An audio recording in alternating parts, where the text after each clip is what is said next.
बरंचसे जाऊन वेळ आपल्याला उपयोगात आणावा लागेल, कारण आपल्याला मर्यादित वेळेमध्ये हा निकाल तयार करायचा आहे आणि जाहीर सुद्धा करायचा आहे. म्हणून माझी आपली सर्वांना विनंती राहील, सकाळपासून ते रात्री 12 पर्यंत एवढं जर आपण काम करू शकलो, आणि मुलांच्यासाठी करायचं, आपल्यासाठी नाही, कारण मुलांना जर आपण वेळेत निकाल हातामध्ये नाही देऊ शकलो तर नॅशनल लेवलला किंवा बाहेरच्या देशामधले प्रवेश घेताना सुद्धा मुलांना अडचणी येऊ शकतील, आणि म्हणून वेळेत निकाल होणं अतिशय गरजेचं आहे असं मला वाटतं. म्हणून माझं आपल्याला नम्रपणे आवाहन राहील, ज्या शंका आहेत त्याच्या बाबतीमध्ये बोर्ड त्या शंका दूर करण्यासाठी तयार आहे. आमचा हेल्पलाईन डेस्क सुद्धा असेल, त्यानंतर FAQ सुद्धा वेबसाईटवर असतील, आणि जोपर्यंत तुम्ही निकाल तयार करणार आहात परिपत्रकाद्वारे वेगवेगळ्या प्रपत्रामध्ये, त्यावेळा आमची हेल्पलाईन तुम्हाला मदत करत राहील आणि त्याच्या आधारे आपल्याला निकाल करता येईल. दुसरा जो टप्पा आहे की संगणक प्रणालीमध्ये भरायचा, तो सुद्धा 10वीच्या बाबतीत प्रत्येक शाळेनं अतिशय उत्कृष्ट असं काम केलं. तशाच पद्धतीनं तुम्हाला करायचं आहे. त्या टप्प्यामध्ये आम्ही तुम्हाला एक डेमो व्हिडिओ देणार आहोत, म्हणजे हा निकाल संगणक प्रणालीमध्ये भरायचा कसा या संबंधीचं सविस्तर मार्गदर्शन त्या व्हिडिओमध्ये असेल, आणि तो व्हिडिओ आपल्या मंडळाच्या संकेतस्थळावर आम्ही अपलोड केलेला असेल. त्याचा तुम्हाला निश्चितपणे फायदा होईल, आणि त्याच्या आधारे तुम्हाला कोणत्याही वेळी कोणत्याही प्रकारची अडचण आली तर त्या व्हिडिओच्या आधारे तुम्हाला जाता येईल. म्हणून दोन्ही प्रकारे आम्ही प्रयत्न केलेला आहे.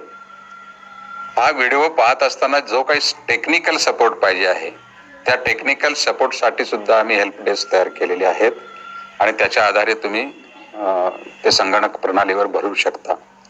मला वाटतं अनेक ज्युनियर कॉलेजमध्ये IT विषय आहे, किंवा तंत्रज्ञानाच्या बाबतीमध्ये, किंवा संगणकाच्या तंत्रज्ञानाच्या बाबतीमध्ये वरिष्ठ महाविद्यालय आणि ज्युनियर कॉलेजमध्ये बऱ्याचशा गोष्टी उपलब्ध आहेत. तशा प्रकारचा स्टाफही आपल्याकडे उपलब्ध आहे. फक्त आपण हा निकाल दिलेल्या वेळातच, किंवा जी माहिती ज्या वेळेत भरायला आम्ही टाइम टेबल दिलेला आहे त्या वेळेतच भरावी हे टार्गेट ठेवून जर आपण आजपासूनच कामाला लागलो तर मला वाटतं हे अशक्य नाही, आणि ते तुम्ही शक्य करून दाखवाल हा माझा विश्वास आहे. तोही मी 10वीच्या निकालाच्या आधारावर निश्चितपणे आणि ठामपणे सांगू शकतो. आणि म्हणून मित्रांनो, या वर्षीचा निकाल हा एक वेगळा अनुभव आहे तुमच्यासाठी आणि आमच्यासाठी. खरं तर ही मंडळाचीच परीक्षा आहे, तुमची परीक्षा नाही. आतापर्यंत आम्ही मुलांची परीक्षा घेतली, परंतु आता ही आमची परीक्षा आहे, आणि निश्चितपणे त्या परीक्षेमध्ये सुद्धा बोर्ड उत्तीर्ण होईल, चांगल्या गुणानं उत्तीर्ण होईल.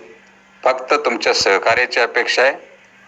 तुम्ही त्याला वेळ देण्याची गरज आहे, आणि शाळेच्या वेळातच मी करेन ही भावना सोडून शाळेच्या वेळे व्यतिरिक्त सकाळपासून रात्रीपर्यंत आपण वेळ देण्याची गरज आहे. याचं कारण असं की जेव्हा तुम्ही अनेक लोक ते संगणक प्रणालीवर भरायला जाल त्यावेळा संगणक प्रणालीवर सुद्धा लोड येण्याची शक्यता असते. अशा वेळी सकाळच्या वेळी, दुपारच्या वेळी, संध्याकाळच्या वेळी अशी जर विभागणी होऊ शकली तर मला वाटतं की तोही ताण येणार नाही, 10वीच्या बाबतीमध्ये आला नाही. त्याच्यासाठी आमची सक्षम व्यवस्था बॅक एंडला तयार आहे. तरी सुद्धा तुम्ही सकाळपासून रात्रीपर्यंत काम जर केलं संगणक प्रणालीवर भरण्याचं तसंच निकाल तयार करण्याचं, तर मला वाटतं या कमीत कमी वेळामध्ये आपण निकाल लावून देऊ शकतो. हे सर्वांना दाखवून देऊया. त्यासाठी आपण प्रयत्नशील राहूया. बोर्ड तुमच्या बरोबर आहे. तुम्ही पुढे जा, आम्ही तुमच्या पाठीमागे आहे.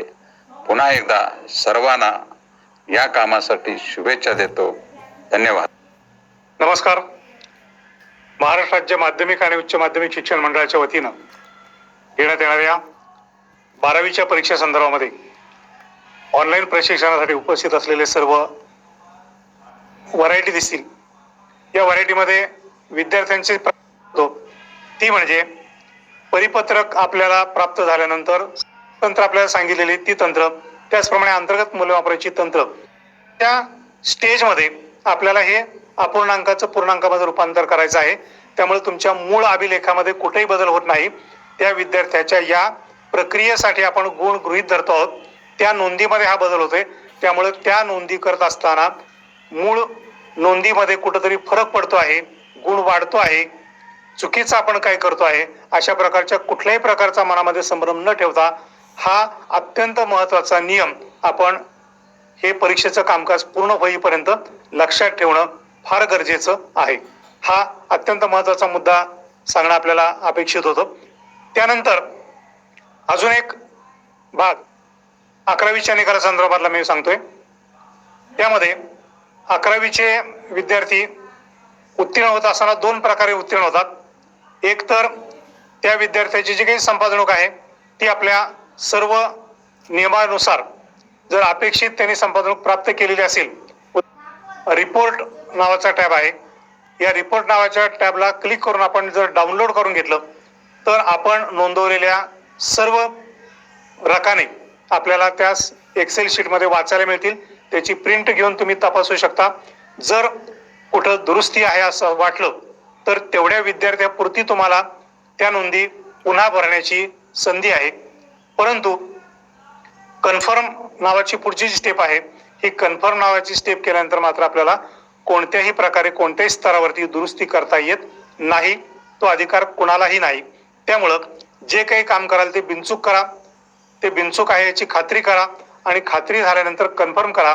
अशा पद्धतीनं मंडळाकडे आपल्या विद्यार्थ्यांच्या संपादणुकीचा सर्व अहवाल सादर करा. म्हणजे निकालाची जी प्रक्रिया आहे ती निकालाची प्रक्रिया योग्य पद्धतीनं आपण पूर्ण करू शकतो.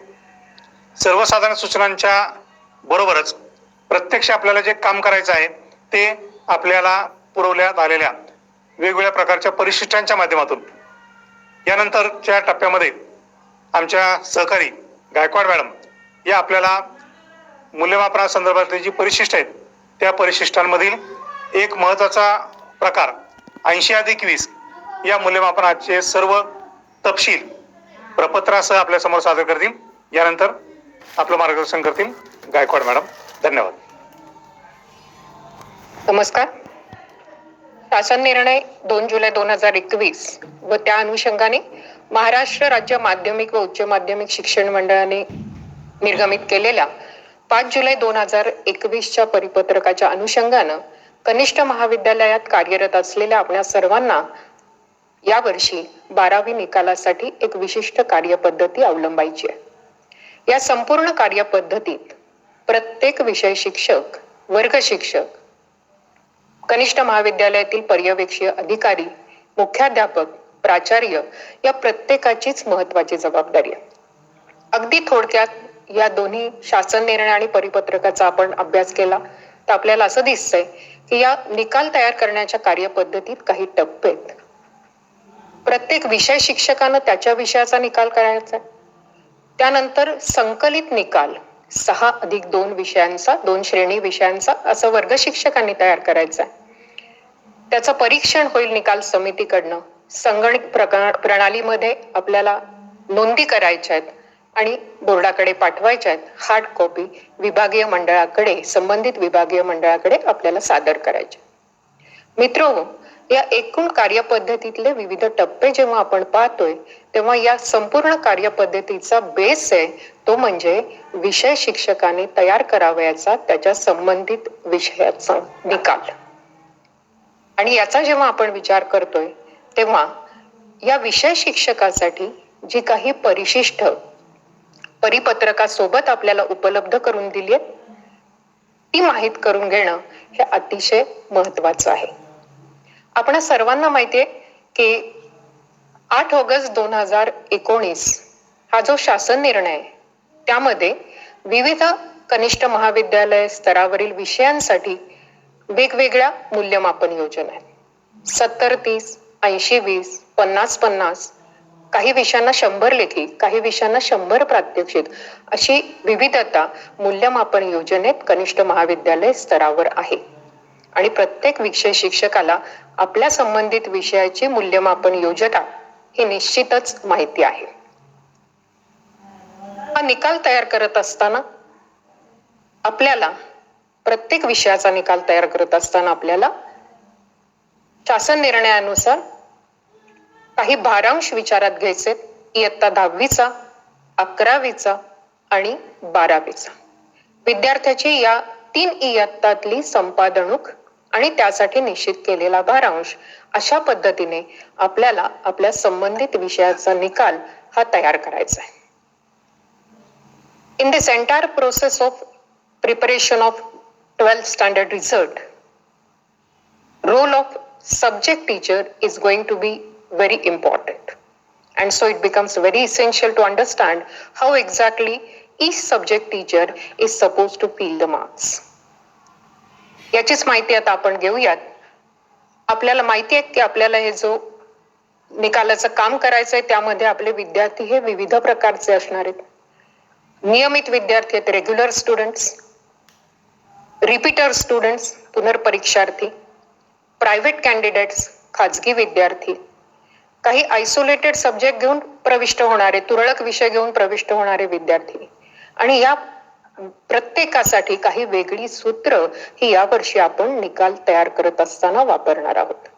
त्यामुळे आत्ताच्या सादरीकरणामध्ये आपण विषयनिहाय आपल्याला नक्की कसं हे काम करायचंय याचा विचार करूयात. मी माझ्या सादरीकरणामध्ये वाणिज्य, कला शाखा, द्विलक्ष्य अभ्यासक्रमातील विषय याचं सादरीकरण आपल्या समोर करतेय की नक्की विषय शिक्षकांना आपली भूमिका कशा पद्धतीने पार पाडायची आणि आपल्या विषयाचा निकाल कशा पद्धतीने तयार करायचा आहे. पाहूयात तर हे तक्ते नक्की काय आहेत, ही परिशिष्ट विषयानुसार कशी वेगळी असणार आहेत आणि त्यामध्ये गुणांच्या नोंदी आपण कशा करणार आहोत. पाहूयात आपले विषयनिहाय तक्ते. आपल्याला नियमित विद्यार्थी, पुनर्परीक्षार्थी विद्यार्थी, खाजगी विद्यार्थी, तुरळक विषय घेऊन प्रविष्ट होणारे विद्यार्थी अशा विविध प्रकारच्या विद्यार्थ्यांचे गुण त्यांसाठीच्या विविध परिशिष्टांमध्ये नोंदवायचे आहेत. आपण सुरुवात करूयात नियमित विद्यार्थ्यांपासून. हे नियमित विद्यार्थ्यांसाठीचे तक्ते आहेत आणि ते विषय निहाय तक्ते आहेत. म्हणजे एक कोणता तरी विषय या तक्त्यामध्ये आपण भरू शकू. तो भरत असताना आपल्याला सुरुवातीला काही माहिती भरायची, जसं की कनिष्ठ महाविद्यालयाचं नाव, पत्ता, कनिष्ठ महामंडळाचा सांकेतांक क्रमांक जो कनिष्ठ महाविद्यालयाला आहे तो, शाखा कुठली आहे, UDIS क्रमांक काय आहे. आता आपण जो हा पहिला तक्ता पाहतोय परिशिष्ट J1.01 हा भाषा विषयांसाठी आहे. इंग्रजी कंपल्सरी लँग्वेज, तसंच द्वितीय भाषा second language Marathi, Hindi, German, French, Japanese, Spanish, Maharashtrian Prakrit या विषयांसाठीचा हा तक्ता असेल, ज्याची मूल्यमापन योजना आहे लेखी 80 आणि तोंडी 20, एकूण 100 गुण. आपण हा जर इंग्रजी विषयासाठी भरत असू तर आपल्याला विषय कोड त्यासमोर नमूद करावा लागेल 01 आणि विषय शिक्षकांनी, संबंधित विषय शिक्षकांनी त्याचं नाव त्या ठिकाणी नमूद करायचं. मग आपण येतो या टेबलकडे, ज्यामध्ये विविध कॉलम आहेत. आपण ते एकदा छान समजून घेतले की मार्क्स भरणं एवढंच आपलं काम राहील. अनुक्रमांक, बैठक क्रमांक, serial number, seat number of the candidate, name of the student, विद्यार्थ्याचं नाव, इयत्ता 10वी मधील मंडळाच्या परीक्षेत सर्वाधिक गुण मिळालेल्या 3 विषयांचे सरासरी गुण, याला भारांश 30%. आपली लेखी परीक्षा आहे भाषा विषयांची 80 गुणांची, 80च्या 30% म्हणून 24 पैकी गुण आपल्याला दर्शवायचे. हा झाला 10वीचा भारांश, ज्याचे गुण आपण कॉलम 4 आणि कॉलम 5 रूपांतरित करून या पद्धतीने भरणार आहोत. इयत्ता 11वीचे गुण आपण जेव्हा नोंद करणार आहोत तेव्हा आपल्याला विचारात घ्यायचा आहे त्याचा त्या विषयाचे वार्षिक निकालातील गुण. जे 100 पैकी आहेत त्यांनी 100 पैकी जे गुण प्राप्त केलेत ते आपल्याला या कॉलम 6 मध्ये नोंदवायचे. परिपत्रकानुसार आणि शासन निर्णयानुसार 30% भारांश हा 11वीला आहे. पुन्हा एकदा आपला हा विषय भाषा विषय हा 80 गुणांचा असल्यामुळे 80च्या 30% म्हणजे 24 पैकी किती या पद्धतीनं आपल्याला जायचंय. पुढचा कॉलम जो आहे ज्यामध्ये आपण 12वीचं वर्षभरातील अंतर्गत लेखी मूल्यमापन याचा विचार आपण करणार आहोत. वर्षभर ज्या काही आपण लेखी स्वरूपात प्रथम सत्र, सराव परीक्षा, सराव चाचण्या किंवा तत्सम कुठल्याही पद्धतीचं मूल्यमापन आपण केलं असेल, ते किती गुणांचं केलंय, किती पैकी, आणि पुढच्या कॉलम मध्ये त्यांनी किती गुण प्राप्त केलेत हे आपण 9व्या कॉलम मध्ये लिहिणार आहोत. त्यानंतर त्यांनी जे प्राप्त गुण केलेत त्यानुसार त्याला 12वीच्या संपादनुकीवर आधारित 40% भारांश आपल्याला रूपांतरित करायचंय. पुन्हा एकदा भाषा विषय 80चा असल्यामुळे 32 पैकी किती या पद्धतीनं आपल्याला जायचंय. आता पुढचा जो कॉलम आहे, कॉलम 11, त्यामध्ये काय करतोय आपण? 10वीचा भारांश 24 पैकी किती आला? कॉलम 5. 11वीचा भारांश कॉलम 7 आणि 12वीचा भारांश कॉलम 10. पहा, या पद्धतीनं या 3 कॉलमची 5, 7 आणि 10 या 3 कॉलम मधल्या गुणांची बेरीज करून आपण ती नोंदवतोय कॉलम 11 मध्ये. आणि पुढच्या कॉलम मध्ये, कॉलम क्रमांक 12 मध्ये, 12वी मध्ये तोंडी परीक्षेत 20 पैकी आपला 80-20 पॅटर्न आहे आणि 20 साठी आपल्याला भाषा विषयांना तोंडी परीक्षा असते, तर 20 पैकी जे काही त्याला प्रत्यक्ष गुण प्राप्त झालेत ते आपल्याला नोंदवायचे आहेत कॉलम 12 मध्ये. आणि आता त्याच्या इंग्रजी विषयाचे एकूण गुण त्याला किती प्राप्त होतील 12वी मध्ये? तर लेखीचे 80 पैकी 50 आणि आपल्या उदाहरणानुसार म्हणजेच कॉलम 11 आणि तोंडीचे 20 पैकी जे काही त्यांनी प्राप्त केले कॉलम 12 ही टोटल येईल कॉलम 13 मध्ये. एक उदाहरण घेऊन आपण जाऊयात. या स्लाइड वरती आपल्याला उदाहरण दिसतंय. First column is serial number, so 1 is written. Seat number of the candidate is written. Name of the student is written. Then what is his score out of 100 in 10th standard average? Out of 100, in this example, he has obtained 50 marks. The candidate has obtained 50 marks, which to be converted to 30% weightage, right? 100 पैकी 50 म्हणजे आपल्याला या विषयाला 24 पैकी किती असं काढायचंय. 24 पैकी येतात 12. त्याला 10वीला सरासरी बेस्ट 3 सब्जेक्ट मध्ये 50, 100 पैकी, म्हणून त्याला 10वीचं वेटेज येईल 24 पैकी 12. 11वीचं त्याचं काय? तर 11वीचा निकाल हा आपण त्याचा अंतिम निकाल पाहणार आहोत. नंबर 1 विषय निहाय पाहणार आहोत. अंतिम निकाल म्हणजे 600 पैकी इतके नव्हे. आता जर मी इंग्रजीचा निकाल करत असेल तर इंग्रजी विषयात त्याला 11वीला 100 पैकी किती गुण आहेत ते पाहणार. यामध्ये ग्रेस गुणही विचारात घ्यायचेत आपल्याला. हे आताच गणपुले सरांनी नमूदही केलंय त्यांच्या विवेचनामध्ये. त्यामुळे आउट ऑफ 100 टोटल त्याला किती मिळाले ते तिथे नमूद केले.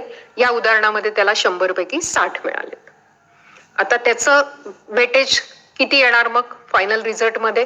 30%, पण म्हणजे 24 पैकी किती? 100 पैकी 60 तर 24 पैकी किती?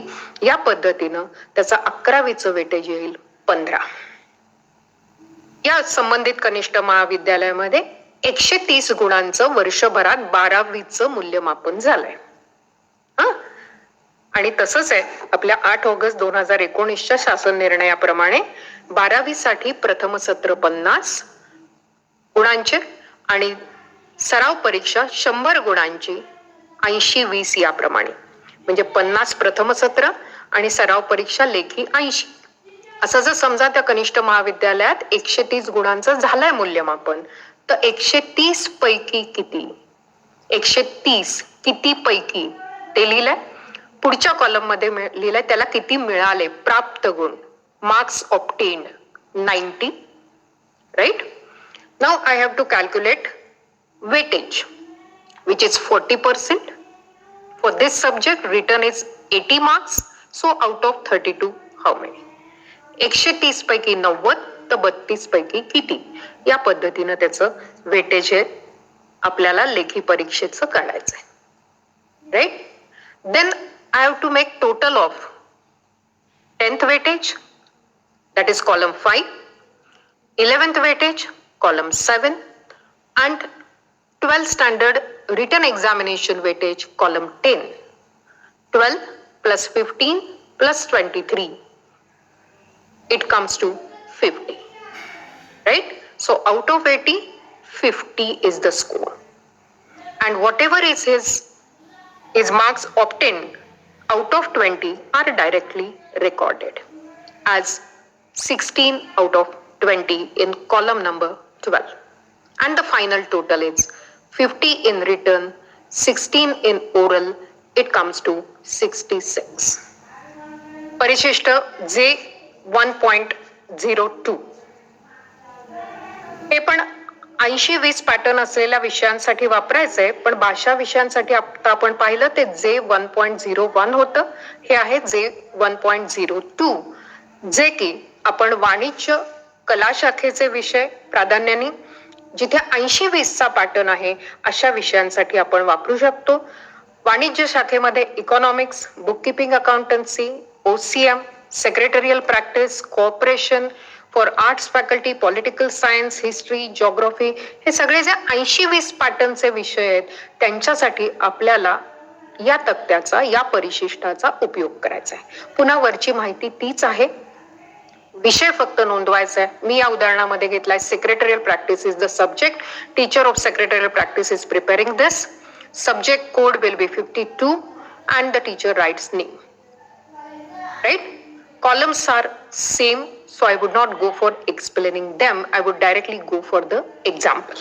In first example, yes is the first candidate, so serial number 1, seat number is written by the teacher, teacher enters name of the student, and now in fourth column has to enter marks, average marks obtained in standard 10th in best 3 subjects, which will be out of 100. In this example, first example, out of 100, the candidate has obtained in 10th standard 60 marks. Now again here, for written examination, 80 mark is the weightage. So out of 24, I have to convert it. 30% weightage of 80 marks, right? 30% of 80 comes to 24. So out of 160, then out of 24, how many? It comes to 15. Now the teacher goes for entering his marks obtained, his or her marks obtained in standard 11. From where I have to take it? Same formula, from the annual result of standard 11, that too subject wise. In consolidated mark sheet of your 11th standard result, these subject wise marks must be available. So consider them. If I am preparing result of secretarial practice, I will see, yes, what the child scored in standard 11. 11वी मध्ये त्यांनी किती गुण मिळवले? या उदाहरणांमध्ये 70 गुण मिळवले. I convert them to 30% weightage, that is, if out of 170, then how many out of 24? It comes to 17, right? Then I move on to entering marks obtained throughout the year in the written examinations conducted by the junior college. वर्षभरामध्ये जे काही कनिष्ठ महाविद्यालयात आपल्या मूल्यमापन झालंय त्या विविध सर्व परीक्षा विचारात घेऊन झाल्या नसतील तर किमान एक तरी झालीये याची खात्री आपल्याला करण्यासाठी सुद्धा काही कालावधी दिलाय. कारण विशेषतः खाजगी विद्यार्थ्यांच्या बाबतीमध्ये ही शक्यता जास्त आहे, कारण ते वर्षभर आपल्या कॉन्टॅक्ट मध्ये असतीलच असं नाही. त्यामुळे प्रत्येक विषयाची काहीतरी किमान एक अंतर्गत लेखी मूल्यमापन झालंय याची खात्री आपल्याला करायची. या उदाहरणामध्ये पहिल्या पुन्हा 130 गुणांचं मूल्यमापन त्या कनिष्ठ महाविद्यालयाने केलंय. जसं मगाशी मी म्हटलं की 50 मार्काची प्रथम आणि सराव परीक्षा 80, तर किती पैकी? तर त्यांनी लिहिलं 130 पैकी. किती मिळाले? 90 मिळाले.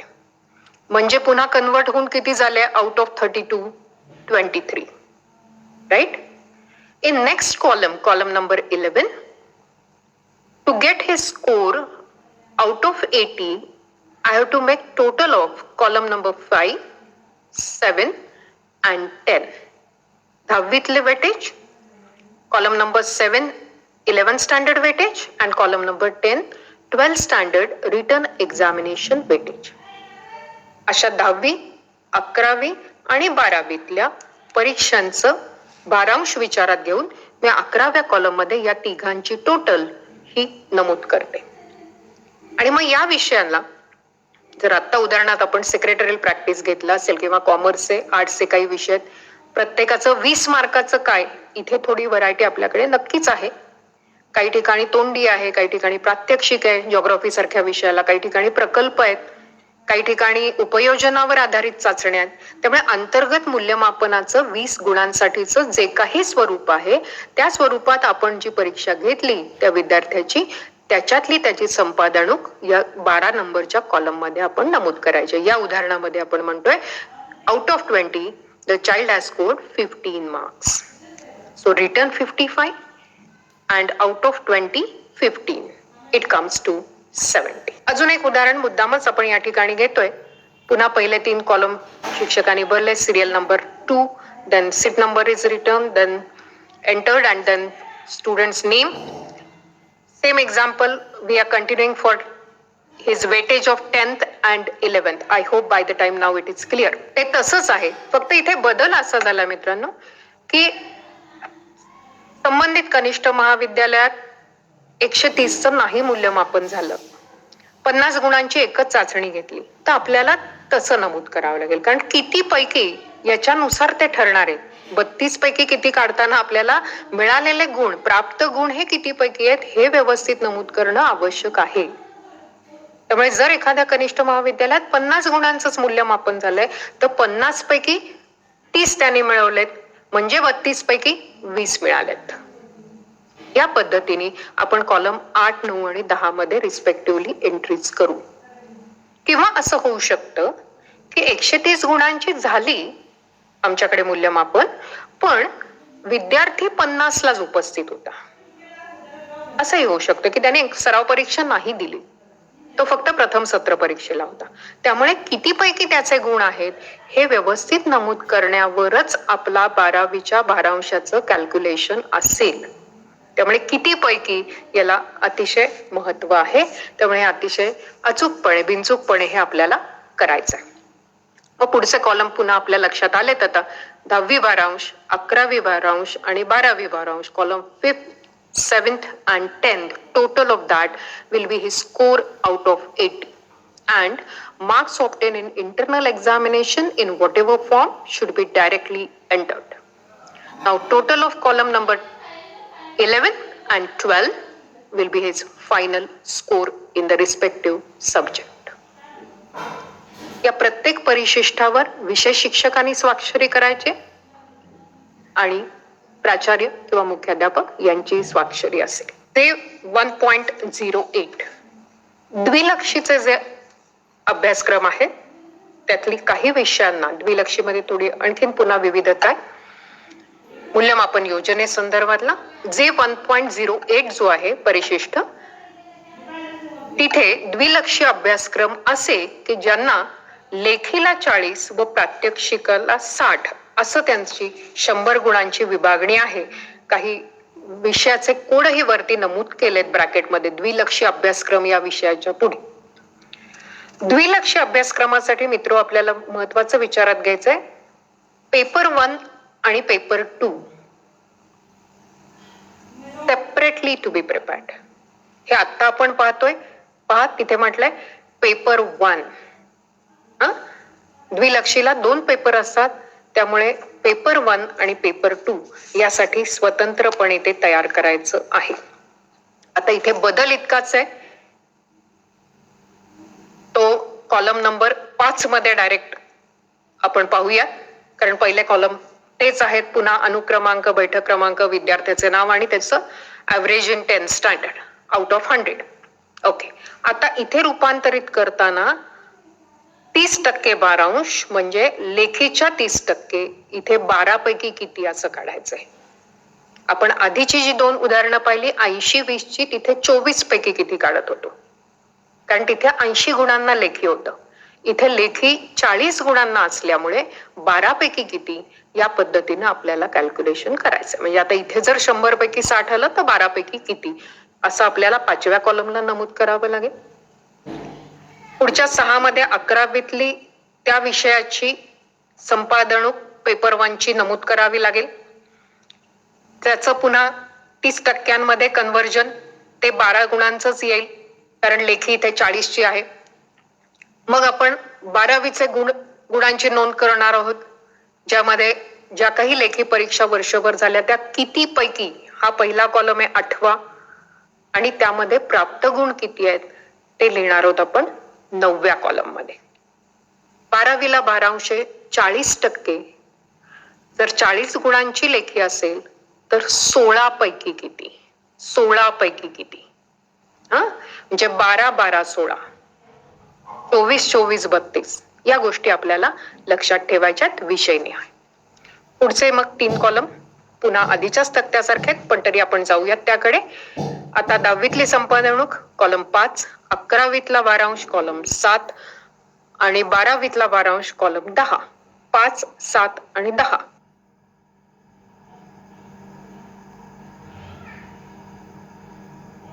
15 गुण, 15 गुण आणि 20 गुण. त्यामुळे हे 40% आणि इथे लेखी 100 गुणांचे, त्यामुळे 40 पैकी झालं आपलं लेखीच्या. इथं लेखी आहे 80 गुणांची, त्याच्या 50% म्हणजे 40. मग 100 पैकी 52 तर 40 पैकी किती?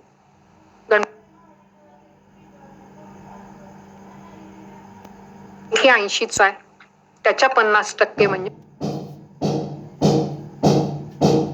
आपल्याला करायची आहे आणि मग ती त्या रकान्यामध्ये लिहायची आहे. आणि म्हणून शास्त्र शाखेमध्ये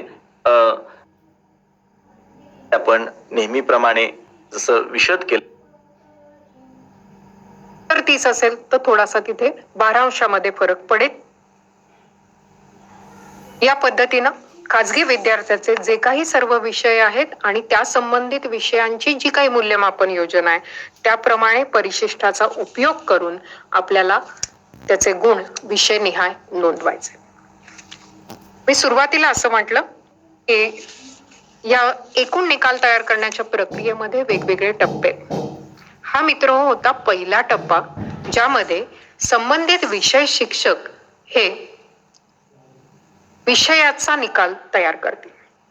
यानंतर तो जाईल वर्ग शिक्षकाकडे आणि मग तो लास्ट कॉलम प्रत्येक ठिकाणी जो होता ना तिथून तो संकलित निकाल तयार करेल. त्याची पडताळणी होऊन त्याची नोंद ही संगणकीय प्रणालीत होईल आणि मग कन्फर्म करून पुढची कार्यवाही जे काही आपल्याला वेळापत्रक दिलंय त्या पद्धतीनं आपल्याला करायचे. संपूर्ण प्रक्रियेतला पुन्हा एकदा मी नमूद करू इच्छिते, बेस आहे विषय निहाय निकाल आणि तो अचूक तयार होणं हे अतिशय महत्वाचं आहे. त्या अनुषंगानं कार्यवाही होईलच याची खात्री आहे. यानंतर श्री गोविंद कुलकर्णी सर विज्ञान शाखा, वोकेशनल, NSQF इत्यादी विषयांबाबतचं सादरीकरण करतील. धन्यवाद. नमस्कार. महाराष्ट्र राज्य माध्यमिक व उच्च माध्यमिक शिक्षण मंडळाच्या शैक्षणिक वर्ष 2020-21 मधील उच्च माध्यमिक प्रमाणपत्र परीक्षा साठीच्या मूल्यमापन परीक्षा पद्धतीबाबत आपण आज या प्रशिक्षणातनं माहिती घेत आहोत. 30-30-40 हे सूत्र तर आपणास समजले आहेच, परंतु ही गुणनोंदणी नेमकी या सूत्रामध्ये कशी करावी याची आपण सखोल माहिती आज घेणार आहोत. आजच्या या प्रशिक्षणामध्ये विज्ञान अथवा शास्त्र शाखेतील फिजिक्स, केमिस्ट्री, मॅथ्स, बायोलॉजी आणि या व्यतिरिक्त जे श्रेणीचे विषय आहेत आरोग्य व शारीरिक शिक्षण, पर्यावरण शिक्षण व जलसुरक्षा, त्याचबरोबरीने MCVC अर्थात व्यावसायिक किंवा व्होकेशनल चे जे विषय आहेत, कौशल्य विकास त्यात NSQF आपण त्याला म्हणूयात, अशा विषयांच्या गुणांची नोंद आवश्यक त्या परिशिष्टामध्ये आपण कशा प्रकारे करणार आहोत याबद्दल सविस्तर माहिती यामधनं आपण घेणार आहोत. ही माहिती घेत असताना परिशिष्टांच्या ज्या नोंदी आहेत त्या देखील उदाहरणासह किंवा सोदाहरण आपण स्पष्ट करणार आहोत. 8 ऑगस्ट 2019च्या शासन निर्णयानुसार शास्त्र शाखेतील 100 गुण असणाऱ्या विषयांची फोड किंवा विभागणी ही 70+30 म्हणजे 70 गुण हे लेखी परीक्षेसाठी आणि 30 गुण हे प्रात्यक्षिक परीक्षेसाठी अशी केलेली आहे. किंवा गणितासारख्या विषयामध्ये ती 80+20 अशा पद्धतीने केलेली आहे. याचबरोबर जिओलॉजी, ज्याला आपण भूशास्त्र असेल, किंवा अन्य विषयामध्ये टेक्स्टाईल, होम मॅनेजमेंट, बाल विकास, फूड टेक्नॉलॉजी, कृषी विज्ञान तंत्रज्ञान व पशुविज्ञान तंत्रज्ञान अशा विषयांच्या गुणांचा देखील आपणास विचार करावा लागणार आहे. परिशिष्टामध्ये सोदाहरण माहिती भरत असताना आपणास दिलेले तक्ते हे विषयनिहाय आहेत, ह्याची आपण कृपया नोंद करायची आहे.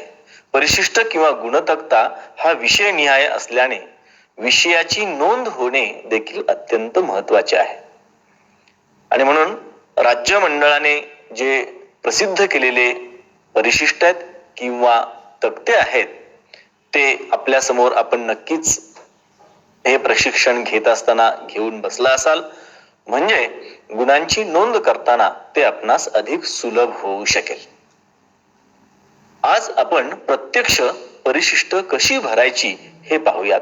आणि विशेषतः यामध्ये विज्ञान शाखेतील जे विषय आहेत, MCVC आहे किंवा NSQF आहे, किंवा त्याच बरोबरीने जे श्रेणीचे विषय आहेत EVS आणि PT, याचा देखील आपण विचार करणार आहोत. तर आता आपण जाऊयात प्रत्यक्ष परिशिष्टांकडे. आता आपल्या समोर जे परिशिष्ट आहे त्याचा क्रमांक आहे J1.03. आपण पाहत असाल की हा विषयनिहाय गुणतक्ता 12वी प्रविष्ट झालेल्या नियमित विद्यार्थ्यांसाठी आहे. यापूर्वीच्या सादरीकरणामध्ये गायकवाड मॅडमनी अतिशय इत्तमभूतपणे वरती आपल्याला नेमकं काय भरायचं आहे त्याची माहिती दिलेली आहे. पुन्हा रिपिटिशन होऊ नये म्हणून मी काही गोष्टींचा उल्लेख या ठिकाणी करत नाही. उदाहरणार्थ महाविद्यालयाचे नाव, पत्ता, संकेतांक किंवा UDIS क्रमांक हे आपापल्या कॉलेजला माहीत आहेत, परंतु ते काळजीपूर्वक भरणं अत्यंत आवश्यक आहे. म्हणून आपण फोकस करूयात ते आपल्या विषयनिहाय गुणतक्त्यांकडे. नियमित विद्यार्थ्यांसाठी आपण हा गुणतक्ता पाहत असताना आपण थोडंसं विषयवार जाऊयात. आणि विषयवार जात असताना आपण या इथे ज्या विषयाचा उल्लेख मी केला आहे, फिजिक्स, केमिस्ट्री किंवा बायोलॉजी, हे 70+30 अशी गुण विभागणी असणारे विषय आहेत. त्यामुळे यापैकी मी भौतिक शास्त्र हा विषय या ठिकाणी घेतला आहे. आपण या विषयासाठी हा गुणतक्ता कसा भरायचा ते पाहूयात. पुढे विषयाचा कोड देखील फिजिक्सचा आपणास माहित आहे, 54 हा त्याचा कोड आहे, त्यामुळे तो देखील तुम्ही तिथे भरू शकता. आता आपण प्रत्यक्ष तक्त्याकडे येऊयात. मॅडमनी सांगितल्याप्रमाणे अनुक्रमांक, बैठक क्रमांक आणि विद्यार्थ्याचे नाव हे जे पहिले 3 रकाने आहेत, पहिले 3 कॉलम आहेत, ते आपण नेहमीप्रमाणे जसं विशद केलंय तसे आपण भरणार आहोत. याच्या पुढचं जे सूत्र आहे ते मात्र समजून घेणं अत्यंत आवश्यक आहे, ज्यामध्ये आपणास 10वीचा भारांश भरायचा आहे, 11वीचा भारांश भरायचा आहे आणि 12वीचाही भारांश अंतर्गत लेखी मूल्यमापनाचा जो आहे तो या ठिकाणी नोंदवायचा आहे. आणि मग सर्वात शेवटी त्याची टोटल होणार आहे. त्यामुळे पहिल्यांदा आपण जाऊयात 10वीच्या भारांशाकडे. शास्त्र शाखेतील फिजिक्स या विषयाचा मी एक उदाहरण आपण मार्क्स कसे नोंदवावेत यासाठीच घेतलेलं आहे. इयत्ता 10वी मधील मंडळाच्या सर्वोत्तम 3 विषयांचे जे सरासरी गुण आहेत 100 पैकी, ते पूर्णांकात आपल्याला इथे भरायचे आहेत. आपण असा विचार करूयात की पहिल्या उदाहरणामध्ये मी 100 पैकी त्या विद्यार्थ्यास 53 गुण मिळालेले आहेत. 53 गुण मिळालेले आहेत. त्याच्या पुढच्या कॉलम मध्ये 10वीच्या 30% भारांश, म्हणजे हा विषय आहे 70 मार्काचा, त्याच्या 30% भारांश म्हणजे 21 गुण होतात. 21 गुणांपैकी मार्क्स आपल्याला या कॉलम मध्ये किंवा या रकान्यामध्ये भरायचे आहेत. जर 100 पैकी त्यास 53 गुण मिळत असतील तर 21 पैकी किती असे जर आपण कॅल्क्युलेट केले तर ते येतात 11.13 11.13. मगाशी पूर्णांकात रूपांतर करताना आपण जे सूत्र सांगितलं आहे तसंच सूत्र आपण इथे वापरतो आहोत. म्हणून 11.13 ज्याचं रूपांतरण आपण हे 12 गुणांमध्ये केलेलं आहे. हे झालं 10वीच्या बाबतीमध्ये. सो इथे 10वीचा 30% भारांश जो आहे तो इथे संपलेला आहे. याच्यातला दुसरा महत्वाचा भाग आहे तो 11वी. 11वीचा विषय निहाय जो वार्षिक निकाल आहे त्या वार्षिक निकालातील 100 पैकी गुण हे 6व्या रकान्यामध्ये आपल्याला भरायचे आहेत. समजा एखाद्या विद्यार्थ्यास विषय निहाय एखाद्या विषयामध्ये 100 पैकी 62 गुण मिळाले आहेत. 100 पैकी 62 गुणांची नोंद आपण 6व्या रकान्यामध्ये केली आहे. 11वीचा 30% भारांश कॅल्क्युलेट करत असताना पुन्हा आपला विषय 70 गुणांचा आहे त्यामुळे 21 पैकी किती असं कॅल्क्युलेट करावं लागेल. तो 11वीचा भारांश या उदाहरणामध्ये भरत असताना या विद्यार्थ्यास 100 पैकी 62 गुण तर 21 पैकी किती असं कॅल्क्युलेट करावं लागेल. आणि म्हणून हे कॅल्क्युलेशन 100 पैकी 62 तर 21 पैकी किती हे कॅल्क्युलेट आपण करतच असाल. पहा 13.02 13.02 असं ते आलेलं असेल. So 13.02 is equal to 14. So that's why I have entered the marks 14 in column number 7. म्हणून 30% भारांश हा मी तिथे भरलेला आहे. हा आपला दुसरा भाग इथे यातला संपला. आपण आता यातल्या तिसऱ्या महत्वाच्या भागाकडे जाऊयात. इयत्ता 12वीचा वर्षभरातील अंतर्गत लेखी मूल्यमापन. मगाशी मॅडमनी उल्लेख केला तसा आपण वर्षभरात एक किंवा अन्य किती परीक्षा घेतल्या आहेत, अर्थात त्या प्रथम सत्र असतील, सायन्स शाखेसाठी सुद्धा किंवा शास्त्र शाखेसाठी देखील सराव असतील, काही चाचण्या असतील किंवा काही तत्सम पद्धतीचं मूल्यमापन आपण केलेलं आहे. तर ते गुण किती पैकी आहेत हे आपल्याला नोंदवायचे. म्हणजे मी एकच परीक्षा 30 गुणांची घेतली आहे, एकच परीक्षा 50 गुणांची घेतली आहे, एकच परीक्षा 100 गुणांची घेतली आहे तर त्यापैकी येतील. परंतु मी सगळ्या परीक्षांची बेरीज केली म्हणजे मी चाचणी पण घेतली आहे, प्रथम पण घेतली आहे किंवा सराव पण घेतली आहे किंवा अन्य अजून काही एखादी परीक्षा घेतली आहे तर त्या सगळ्यांची टोटल आपल्याला करायची आहे आणि मग ती त्या रकान्यामध्ये लिहायची आहे. आणि म्हणून शास्त्र शाखेमध्ये खर तर 8 ऑगस्ट 2019च्या GR नुसार जो मॅडमने मगाशी उल्लेख केला किमान एक प्रथम सत्र आणि सराव त्याचं सुद्धा उदाहरण आपण खाली घेतलेलं आहे. सुरुवातीला इथे आपण अगदी एकच परीक्षा समजा 50 मार्कांची घेतली आहे असं गृहीत धरूया. म्हणून मी एका परीक्षेचे 8व्या रकान्यामध्ये 50 गुण नोंदवलेले आहेत. त्याच्या पुढे त्या 50 पैकी त्या विद्यार्थ्यास किती प्राप्त झाले आहेत गुण ते आपण नोंदवतो रकाना क्रमांक 9 मध्ये. समजा त्या विद्यार्थ्यास 50 पैकी 38 गुण प्राप्त झालेले आहेत.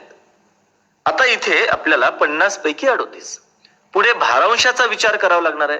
आपण 30-30-40च्या सूत्रानुसार 12वी साठी भारांश दिलेला आहे 40%, 40%. आपला विषय आहे 70 मार्कांचा त्यामुळे रूपांतरित गुण होतील कन्व्हर्टेड मार्क्स आर 28. म्हणजे 28 पैकी आपल्याला हे गुण गृहीत धरावे लागतील. सो 50 पैकी 38 तर 28 पैकी किती हे जेव्हा आपण कॅल्क्युलेट करू हे सोडवल्यानंतर बघा आपलं उत्तर आलं असेल 21.28 21.28 21.28. So that is equal to 22. 21.28 चं रूपांतरण मी 22 मध्ये केलंय. अजून एक महत्वाची गोष्ट मला इथे सांगायची आहे की आपण सर्व अंक किंवा जी काही अक्षरं आहेत ती आपण इंग्रजीमध्ये भरणार आहोत. त्यामुळे लिहित असताना, अंक लिहित असताना आपल्याकडनं ते अचूक भरले जातील याची आपण काळजी घेऊयात. मी तिन्ही टप्पे इथे संपवले, 10वी, 11वी आणि 12वी. आता आपण शास्त्र शाखेमध्ये विचार करत असताना 10वीचे 5व्या रकान्यातील गुण, 7व्या रकान्यातील गुण आणि 10व्या रकान्यातील गुण असे एकूण मिळून 11व्या रकान्यामध्ये लिहितो आहोत. म्हणजे 5व्या रकान्यातील जे 10वीचे गुण मिळाले ते 12, 7व्या रकान्यातील 14 आणि शेवटी 10व्या रकान्यातील 22 अशी जर आपण बेरीज केली तर ती 48 येते. म्हणजे 12वीच्या लेखी परीक्षेमध्ये भौतिक शास्त्र या विषयामध्ये, म्हणजे आपण विषय निहाय जातोय म्हणून मी हे सांगतोय, 70 पैकी त्या विद्यार्थ्यास 48 गुण प्राप्त झाले असतील. हे आपण लेखी मूल्यमापन नोंदवलेलं आहे. आता दुसरा स्वतंत्रपणे विचार आपण करतो आहोत तो म्हणजे प्रात्यक्षिक किंवा तोंडी किंवा प्रकल्प असं जे काही आहे ते आपल्या फिजिक्स, केमिस्ट्री किंवा बायोलॉजी या तिन्ही विषयामध्ये 30 मार्क्स आपल्याला त्यासाठी द्यायचे. 30 पैकी आपल्याला हे मूल्यांकन करायचं आहे. हे मार्क्स आपण डायरेक्टली नोंदवणार आहोत. 30 पैकी त्या विद्यार्थ्यास त्या विषयानुसार जेवढे गुण प्राप्त झालेले असतील ते गुण आपण इथे नोंदवणार आहोत. समजा याला भौतिकशास्त्र विषयामध्ये 30 पैकी 24 गुण मिळाले आहेत म्हणून आपण रकाना क्रमांक 12 मध्ये ते नोंदवले. आणि म्हणून सर्वात शेवटी एकूण गुण हे लेखी अधिक प्रात्यक्षिक असे मिळून 48 अधिक 24 म्हणजे 13व्या रकान्यामध्ये 72 गुण लिहिलेले दिसतात. हे आपण अगदी एक परीक्षा घेतली तरी त्याचं गुणांकन कसं नोंदवावं याचा विचार आपण इथे केलेला आहे. परंतु काही कॉलेजेसमध्ये किंवा काही शाळांमध्ये असं झालेलं असू शकतं की एकापेक्षा अन्य परीक्षा घेतल्यात, जास्त परीक्षा घेतल्यात. उदाहरणार्थ काही ठिकाणी चाचणी, प्रथम सत्र, सराव परीक्षा घेतली आहे. मी याच्यात जे दुसरं एक्झाम्पल लिहिलंय ते आपण बघूयात. पुन्हा बैठक क्रमांक, विद्यार्थ्याचं नाव हे तसंच येईल. मी 11वी आणि 10वीचे गुण न बदलता ते तसेच ठेवले आहेत. म्हणजे 100 पैकी 53 असतील तर पुन्हा 21 पैकी किती ते 12 तसेच लिहिलेत. 11वी साठी सुद्धा 100 पैकी 62 असतील तर ते आपण कॅल्क्युलेट केले मगाशी, ते 14 गुण आले. आता इथे जरा जास्त लक्ष द्यावं. समजा मी 25 गुणांच्या 2 चाचण्या घेतल्या, गुण झाले 50. पुन्हा मी अजून एक प्रथम सत्र परीक्षा घेतली, परत गुण झाले 50, एकूण गुण झाले 100. आणि सराव परीक्षा सुद्धा 70 गुणांची घेतली तर एकूण गुण झाले 170. म्हणून बघा, रकाना क्रमांक 8 in column number 8 I have entered 170 marks because I have taken multiple examination in the school or college. एकापेक्षा जास्त परीक्षा घेतल्या. सो आता 170 पैकी किती असं आपल्याला नोंदवायचं आहे. पुढच्या रकान्यामध्ये आपण गेलो आणि मी असं म्हटलं की एकूण सगळ्या परीक्षेमध्ये मिळालेले गुण त्या विद्यार्थ्यास 138 प्राप्त झाले आहेत. म्हणून प्राप्त गुण आपण कॉलम नंबर 9 मध्ये लिहिले आहेत. त्याच्या पुढे जो कॉलम नंबर 10 आहे तिथे आपल्याला भारांशामध्ये रूपांतरित करायचं आहे. And weightage is 40%. So how will you convert it? Out of 170 the student is getting 138 marks. So out of 28 how many marks? म्हणून आपण पहिल्यासारखंच कॅल्क्युलेशन करतोय. 170 पैकी 38 तर 28 पैकी किती हे आपण जर कॅल्क्युलेट केलं, सोडवल्यानंतर आपली व्हॅल्यू येते. You are getting the value 22.73. आपली किंमत 22.73 आली. म्हणून मी ही पूर्णांकात रूपांतरित केली. Right, the complete figure will be 23. आणि म्हणून या कॉलम मध्ये आपण 23 मार्क नोंदवलेले आहेत. पुढे पहिल्यासारखंच. मग आता आपल्याला एकूण गुण लिहायचे आहेत 12वी परीक्षेतले. लेखी परीक्षेमधले गुण जे आहेत ते 70 पैकी लिहायला लागतील. म्हणून आपण पुन्हा बेरीज केली आहे 5, 7 आणि 10 या कॉलमची. आणि मग पुढे बघा तिन्हींचे मिळून जे मार्क्स आलेत 5 मध्ये 12 आहेत, 7 मध्ये 14 आहेत आणि 10 मध्ये 23 असे गुण आले आहेत 49. समजा पुढच्या कॉलम मध्ये प्रॅक्टिकलला किंवा तोंडी किंवा प्रकल्पामध्ये या विद्यार्थ्यास 25 मार्क मिळालेत, तर 11 अधिक 12 मिळून म्हणजे लेखी आणि प्रात्यक्षिक मिळून हे मार्क होतील 74.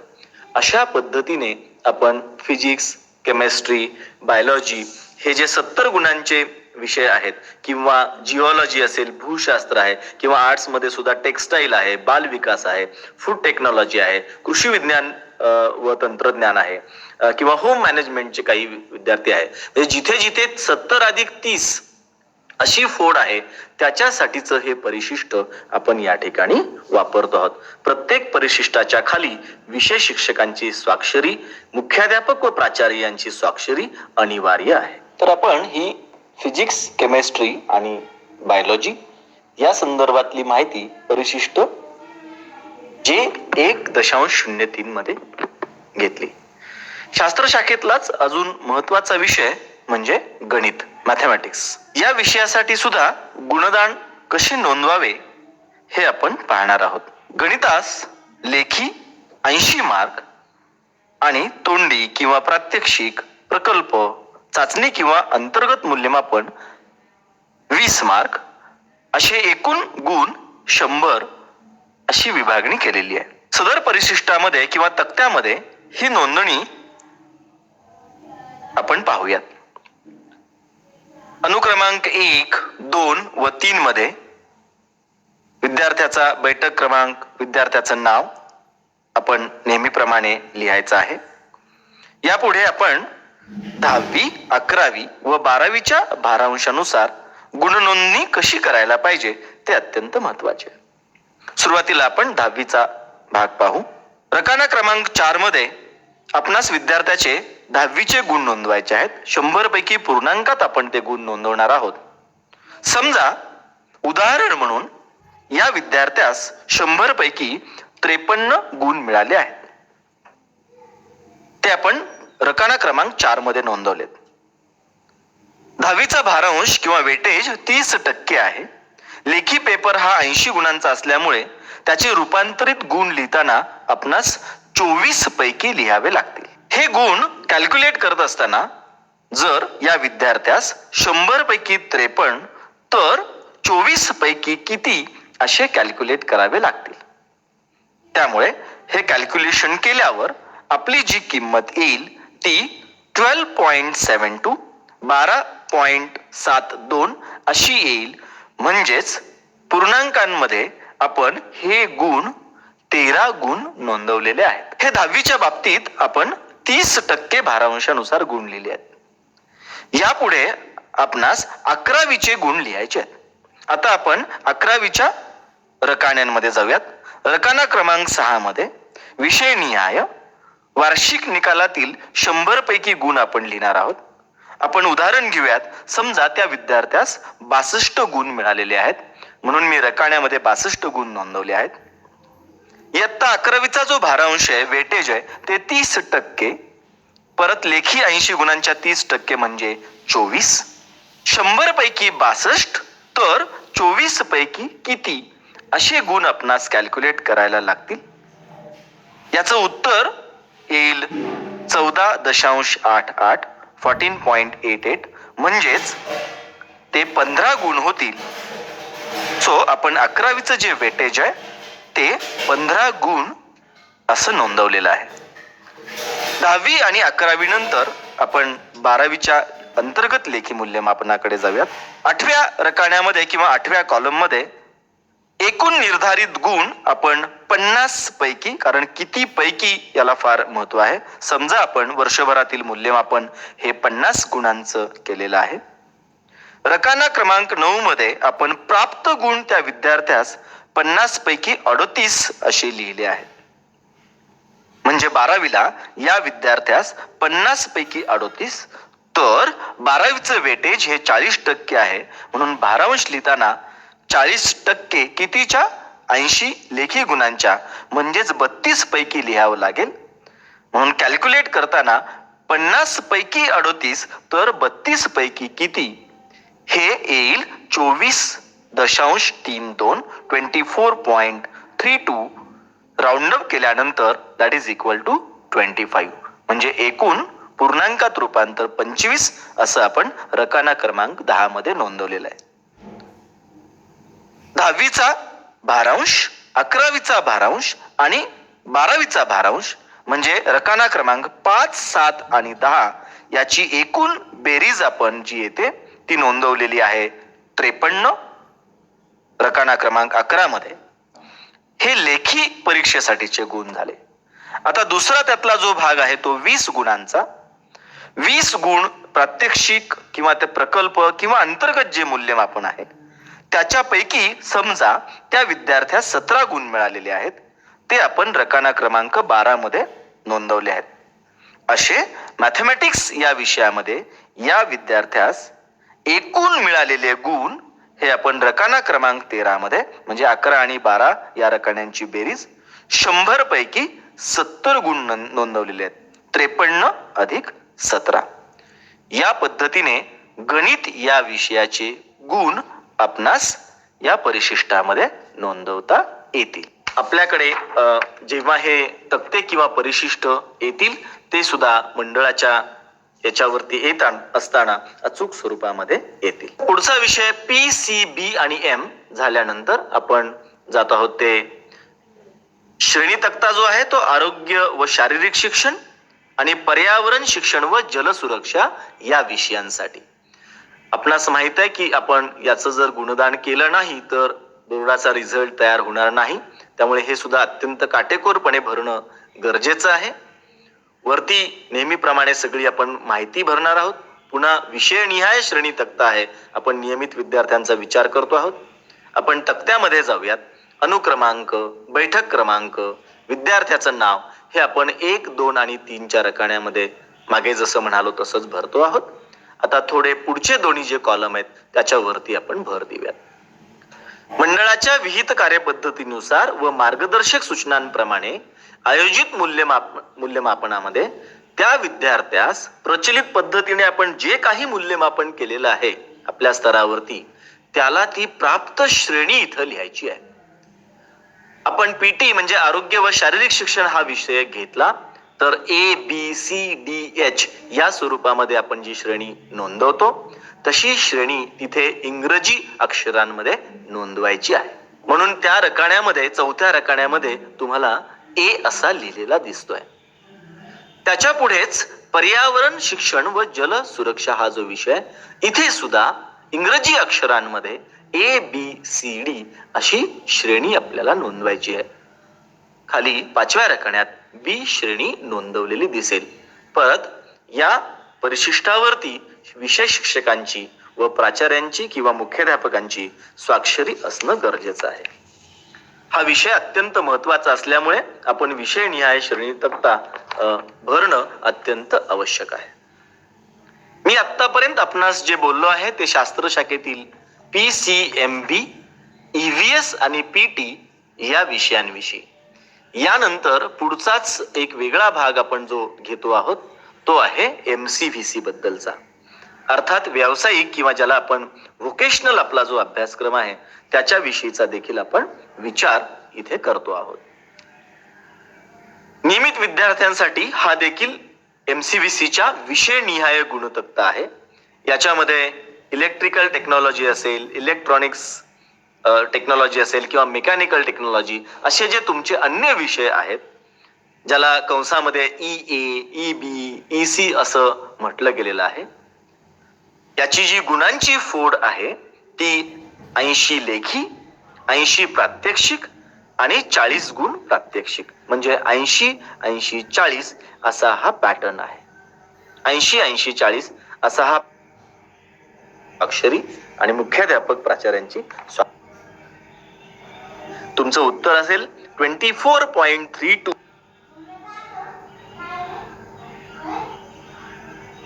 आणि हे यश पाहिल्यानंतर आपण निश्चितपणे अंतिम परीक्षा 12वीची घेऊ शकू असा विश्वास आपल्या सर्वांच्या पाठबळाच्या जोरावर मंडळाला होता. परंतु पुन्हा एकदा फेब्रुवारी-मार्चच्या दरम्यान कोविड-19च्या प्रादुर्भावाला पुन्हा सुरुवात झाली आणि दुसरी लाट इतर देशाबरोबर किंवा जगाबरोबर महाराष्ट्रात मोठ्या प्रमाणावर पसरत गेली आणि मग आपण जे एप्रिल मे 2021 मध्ये उच्च माध्यमिक प्रमाणपत्र परीक्षेचं नियोजन ठिकाणी करू शकलात तर पुढचं काम करून अंतिम कराल तेव्हा कन्फर्म केलेले गुण मात्र पुन्हा एडिट करता येणार नाही किंवा सराव प्रथम किंवा इकडे उचलून संकलित निकालामध्ये आले पाहिजे. हा एक भाग अतिशय काळजीपूर्वक आपण करावा अशी अपेक्षा आहे. एकंदरीत संपूर्ण निकाल हा कमी कालावधीमध्ये पण अचूकतेने लावायचं एक मोठं आव्हान आहे. खरं तर संपूर्ण देशामध्ये कोरोनाचा प्रादुर्भाव असला तरी महाराष्ट्रामध्ये तो जास्त प्रमाणात होता. त्यामुळे शासनाने अतिशय जाणीवपूर्वक आपल्या सर्वांना त्या त्या टप्प्यावर चांगल्या पद्धतीच्या नियोजन करून सूचना देऊन आपल्या विद्यार्थ्यांच्या शैक्षणिक वर्षाला कुठली बाधा येऊ नये याच्यासाठी जाणीवपूर्वक प्रयत्न केलेला आहे. आणि शेवटचा भाग मूल्यमापनाचा जो आहे केवळ शाळा स्तरावर गुणपत्रिका देऊन विद्यार्थ्यांचं भावी आयुष्य उज्ज्वल होऊ शकत नाही. म्हणून मंडळाचं गुणपत्रक आणि प्रमाणपत्र त्यांना मिळणं गरजेचं होतं. म्हणून सुधारित मूल्यांकन पद्धती निश्चित करून या विद्यार्थ्यांना मंडळाचं गुणपत्रक आणि प्रमाणपत्र देण्याची एक चांगली कार्यपद्धती आपल्या सर्वांचे प्रमुख आणि मार्गदर्शिका माननीय मंत्री महोदया शालेय शिक्षण यांनी या शासन निर्णयातून एक दिशा दिलेली आहे आणि त्याच्यातल्या तरतुदीचं अतिशय तंतोतंत पालन करून त्यांच्या ज्या काही अपेक्षा आहेत आपल्याकडनं त्या या पारदर्शक मूल्यमापनातून आपण साध्य करूया आणि एक चांगला निकाल, वस्तुनिष्ठ निकाल आणि कुठल्याही चुका न होता लावलेला निकाल म्हणून हा निकाल निश्चितपणे वेगळा असेल अशी आपल्या सर्वांच्या पाठबळावर आणि सकारात्मक भूमिकेच्या जोरावर मी अपेक्षा करतो. आणि आपण या संपूर्ण निकालाच्या प्रक्रियेमध्ये कालमर्यादा निश्चितपणे पाळाल आणि एक चांगला निकाल महाराष्ट्राला नव्हे तर संपूर्ण देशाला आपला ही मूल्यमापन कार्यपद्धती एक वेगळी दिशा देणारा ठरो अशी अपेक्षा व्यक्त करतो. पुनश्च एकदा आपल्याला या आपल्या कामासाठी शुभेच्छा देतो. धन्यवाद.